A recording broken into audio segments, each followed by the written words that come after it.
मुंडे यांचा राजीनामा जो मागितला जातोय त्यावरती गिरीश महाजनांनी एक प्रतिक्रिया दिलेली आहे की ज्या पद्धतीने धनंजय मुंडे यांची नार्को टेस्ट करण्याची मागणी केली जात आहे।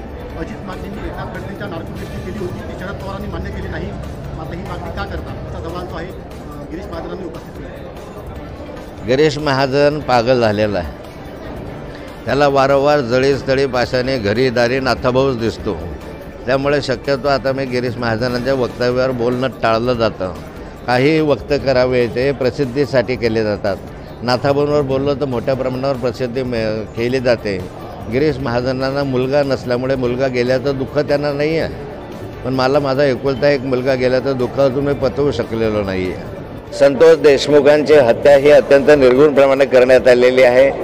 मारेकऱ्यांना या ठिकाणी कोणत्याही प्रकारचं सरकारच्या माध्यमातून किंवा समाजाच्या माध्यमातून संरक्षण असता कामा नये। या ठिकाणी त्यांना फाशीची शिक्षा झाली पाहिजे, या दृष्टिकोनाने वाटचाल असले पाहिजे। 1.5 महिना झाला राज्य सरकारच्या माध्यमातून अलीकडच्या कालखंडामध्ये निश्चित कोण याचा मारेकरी आहे हे लक्षात येऊ शकलेलं नाही। 1.5 महिन्यानंतर खरे मारेकरी अजूनही समोर आलेले नाही। मला वाटतं हे सरकारचं अपयश आहे। यामध्ये समाजामध्ये फार मोठा असंतोष आहे।